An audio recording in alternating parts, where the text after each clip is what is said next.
প্রিয় শিক্ষার্থী বন্ধুরা, এখন আলোচনা করব চট্টগ্রাম বোর্ড 2017 সালে যে রাইট ফর্ম ভার্ব এসেছিল এটি নিয়ে।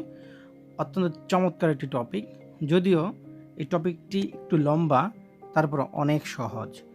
এটি করতে গিয়ে শুধু তোমার টেন্স আইডেন্টিফাই করতে পারলেই হবে, সাথে এবং অ্যাক্টিভ এবং প্যাসিভের ব্যবহারটা। আশা করি যে এই দুটো নিয়ম যদি তোমরা পারো, দেখবা এটা আসলে অনেক সহজ এবং এটা আমরা কত ইজিভাবে এটাকে আমরা সমাধান করে ফেলি। তো চলো কথা না বাড়ি মূল টপিকটি শুরু করি। প্রথমেই দেখতে পাচ্ছ লেখা আছে the liberation war of Bangladesh, বাংলাদেশের স্বাধীনতা যুদ্ধ ইন্সপায়ার্ড উৎসাহিত করেছিল many artist, singers and a cultural activist. তাহলে বাংলাদেশের স্বাধীনতা যুদ্ধ ইন্সপায়ার্ড, ইন্সপায়ার্ড অর্থ কি বলো তোমার সাথে সাথে? ইন্সপায়ার্ড অর্থ হচ্ছে তোমার অনুপ্রাণিত করা।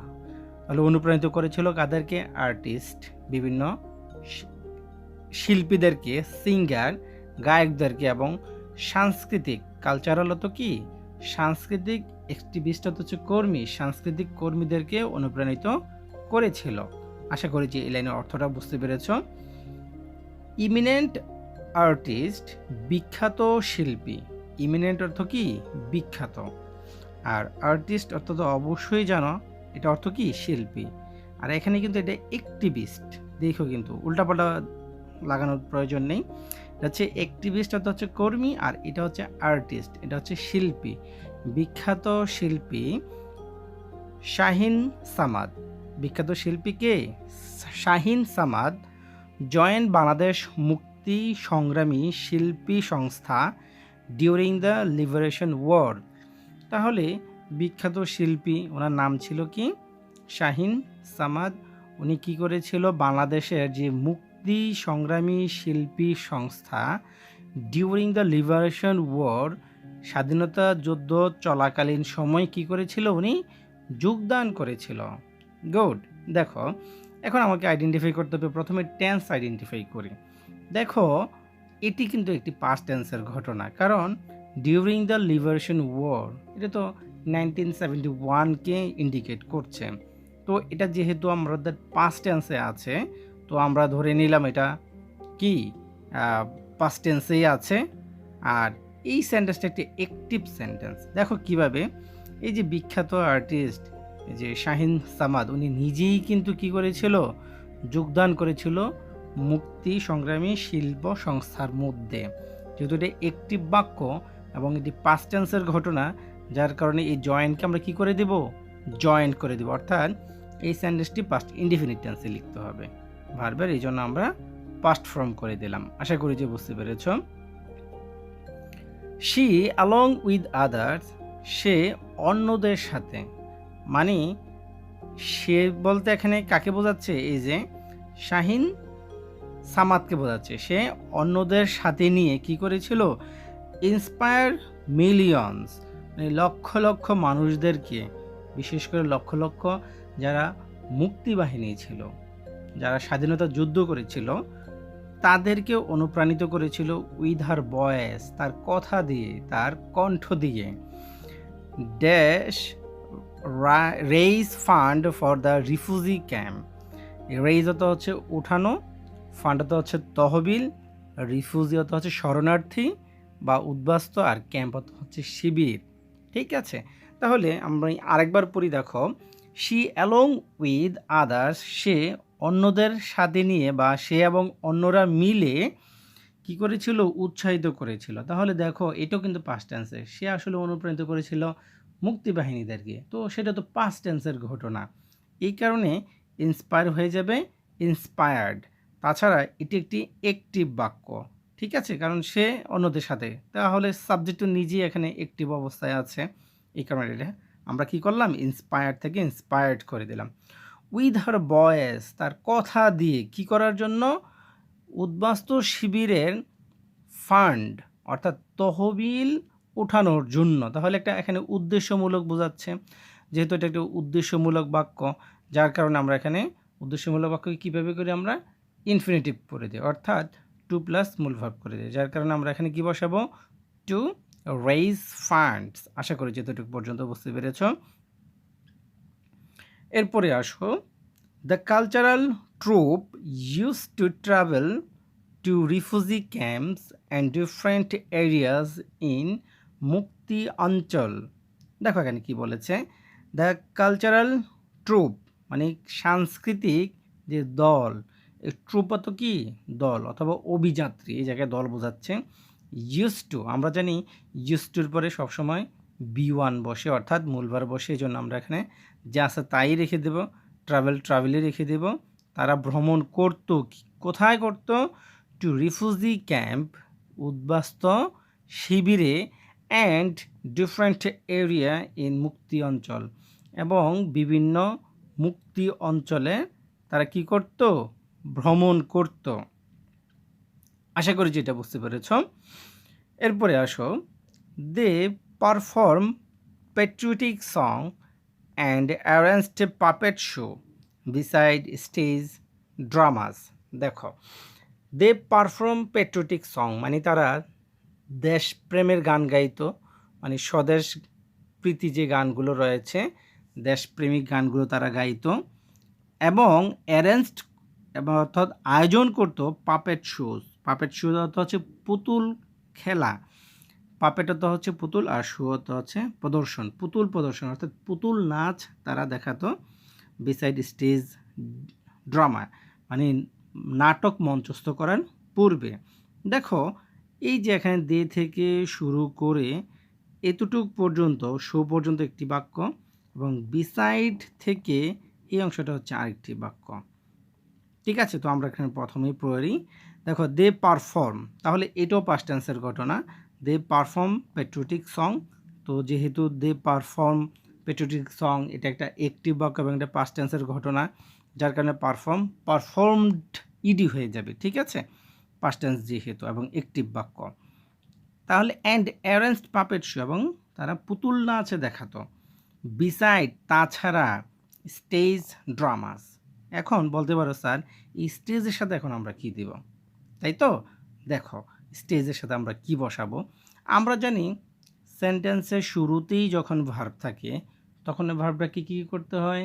অবশ্যই ভার্বটার সাথে আইএনজি যোগ করতে হয়। এখন তোমরা বলবো স্যার বাক্য তো শুরু হলো কি দিয়ে? বাক্য তো শুরু হলো দে দিয়ে, এখানে এটা প্রথম বাক্য আর এটা হলো দ্বিতীয় বাক্য না। দেখো তারা কি বলেছে, beside stage drama, stage drama ছাড়াও অর্থাৎ মঞ্চ নাটক ছাড়াও তারা কি করতো? পেট্রিয়টিক গান গাইতো এবং পুতুল নাচ দেখাতো। তার মানে আসলে এই অংশটা আমরা কি ধরবো? মূল ভার্ব ধরবো। শুরুতে মূল ভার্ব থাকলে কি বসে? ভার্বের সাথে আইএনজি বসে। এই কারণে আমরা কি করব? এখানে আসলে ভার্বের সাথে আমরা আইএনজি যোগ করে দিব। আশা করি যে বুঝতে পেরেছ।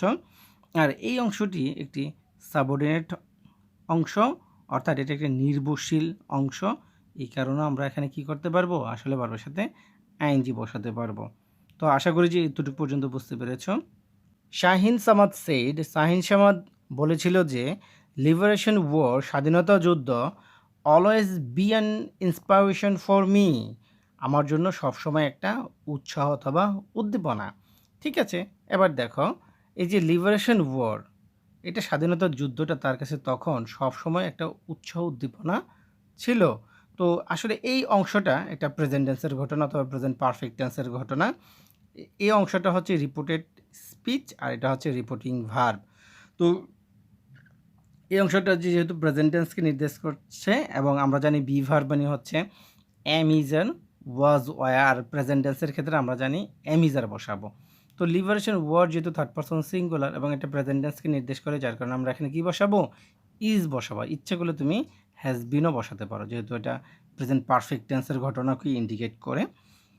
শি স্যাং এ লট অফ সংস, সে অনেক গান গিয়েছিল ডিউরিং দ্যাট টাইম, ওই সময়ে। অ্যান্ড নাও, এখনও, ফিল অনার্ড, এবং একটা কি করে? সম্মান অনুভব করে, to have been able to inspire the freedom fighters, এবং স্বাধীনতা যারা সংগ্রামী ছিল তাদেরকে উৎসাহ দিতে সক্ষম হয়ে সে এখনও কি করে? অনার অর্থাৎ সম্মান অনুভব করে। তাহলে দেখো, তাহলে এই যে ভার্ব, ফিল ভার্বটার কাজটা কে করলো? শি করলো। এবং এটা কোন টেন্সের ঘটনা? অবশ্যই প্রেজেন্ট টেন্সের ঘটনা, কারণ এটার মধ্যে প্রেজেন্ট টেন্সের অনেকগুলো সাইন এখানে রয়েছে, যার কারণে এটা আমরা কি প্রেজেন্ট টেন্স দেবো। যেহেতু শি থার্ড পারসন সিঙ্গুলার এবং একটি বাক্য, এই জন্য ফিলের সাথে আমরা কি বসাবো? এস বসাবো। আশা করি যে বুঝতে পেরেছ। She has the memorable harmonium with which she স্যাং in 1971। তার একটি স্মরণীয় একটা হারমোনিয়াম ছিল, যেটা দিয়ে উনি 1971 সালে গান গিয়েছিল। তার একটা হারমোনিয়াম ছিল, এটা দিয়ে উনি 1971 সালে তিনি কী করেছিলেন? গান গিয়েছিলেন। Now she wish to hand it over to liberation war museum. এখন সে ইচ্ছা পোষণ করে এটাকে হ্যান্ড ওভার, অর্থাৎ এটাকে কি করবে? স্বাধীনতা যুদ্ধের যে জাদুঘর রয়েছে সেটা তাদের কাছে সমর্পণ করবে, অর্থাৎ তাদের কাছে এটা জমা দিয়ে দিবে। এখন সে এটা ইচ্ছা করছে। তাহলে যেহেতু এটাও প্রেজেন্ট টেন্স এবং সাবজেক্টটা হচ্ছে কি থার্ড পারসন সিঙ্গুলার এবং একটি বাক্য, যার কারণে উইশের সাথে আমরা কি বসাবো? এস বা ইএস বসাবো, অর্থাৎ উইশের পরে আমরা ইএস যোগ করতে হবে, উইশেস বসিয়ে দিতে হবে। দিস ইমিনেন্ট আর্টিস্ট, ইমিনেন্ট অর্থ কি? ইমিনেন্ট অর্থ হচ্ছে বিখ্যাত, আর আর্টিস্ট অর্থ হচ্ছে তোমার শিল্পী। এই বিখ্যাত শিল্পী ওয়ান্টস চায় a live performance of those moving song on TV channel.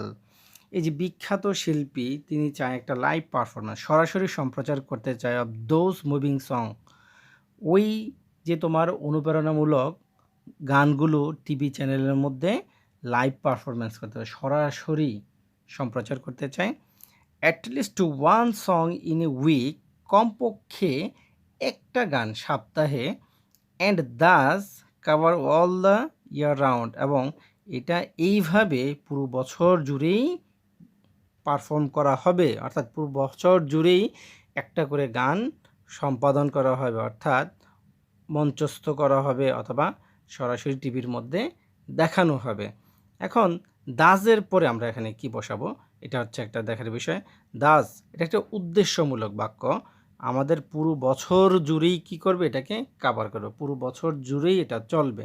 উদ্দেশ্যমূলক বাক্য হলে অবশ্যই আমরা তোমাদেরকে বলেছিলাম কি করতে হবে? এটাকে ইনফিনিটিভ করে দিতে হবে, আর ইনফিনিটিভ বানাতে জানো টু প্লাস মূল ভার্ব।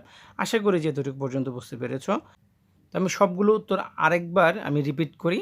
দেখো এখানে জয়েন্ট হলো, কারণ এটা একটা পাস্ট টেন্সের ঘটনা এবং অ্যাকটিভ বাক্য, যার কারণে জয়েন থেকে জয়েন্ট হলো। দ্বিতীয়টা আসো বিয়ের মধ্যে ইন্সপায়ার্ড হয়ে গেল, কারণ এটাও পাস্ট টেন্সের ঘটনা এবং অ্যাকটিভ বাক্য। এরপরে এই যে সি এর মধ্যে এসা আমরা এখানে টু প্লাস মূল ভার্ব বসিয়েছি, কারণ এটা উদ্দেশ্যমূলক একটি বাক্য, সাবঅর্ডিনেট ক্লজ, যার কারণে টু প্লাস মূল ভার্ব এখানে বসিয়েছি। ডি এর মধ্যে আসো, ডি এর মধ্যে আমরা জানি ইউজ টুর পরে সবসময় মূল ভার্ব বসে, যার কারণে আমরা মূল ভার্ব যা আছে তাই রেখে দিলাম। ই এর মধ্যে আমরা পারফর্ম থেকে পারফর্মড দিলাম, কারণ এটা একটা পাস্ট টেন্সকে ইন্ডিকেট করেছে এবং এটা অ্যাকটিভ বাক্য। এরপরে আমরা জানি এফের মধ্যে আমরা স্টেজের সাথে আইনজি দিয়েছি, কারণ শুরুতে ভার্ব আছে, সেই ভার্বের সাথে আমরা আইনজি যোগ করে দিয়েছি। এটি একটি সাবঅর্ডিনেট অংশ। এরপরে আমরা দেখতে পাচ্ছি যে জি এর মধ্যে এসে আমরা ইজ ব্যবহার করেছি, কারণ এটা একটা প্রেজেন্ট টেন্স আর বি ভার্ব মানে অ্যামিজার। তো এখানে এই যে liberation war third person singular, এই কারণে আমরা ইজ বসিয়েছি। এইচ এর মধ্যে এসে এখানে আমরা ফিল বসালাম, কারণ ফিলের সাবজেক্ট হচ্ছে শি থার্ড পারসন সিঙ্গুলার, যার কারণে ফিলের সাথে এস বসিয়েছি এবং এটা একটা প্রেজেন্ট টেন্সের ঘটনা। শি উইশেস দিয়েছি, কারণ এটাও একটা প্রেজেন্ট টেন্সের ঘটনা, শি থার্ড পারসন সিঙ্গুলার এবং অ্যাকটিভ বাক্য, যার কারণে উইশের সাথে আমরা ইএস যোগ করেছি। এবং লাস্টে যে এই যে কাভার থেকে আমরা টু কাভার লিখেছি, কারণ এই অংশটা একটু উদ্দেশ্যমূলক বাক্য এবং এটা একটি সাবঅর্ডিনেট ক্লজ, এই কারণে আমরা টু প্লাস মূল ভার্ব বসিয়েছি। আশা করি যে বুঝতে পেরেছ। এরপরে কোনো সমস্যা থাকলে অবশ্যই আমাকে জানাবে, আশা করি তোমাদের সমস্যার সমাধান হয়ে যাবে। তো সবাই ভালো থাকো, সুস্থ থাকো।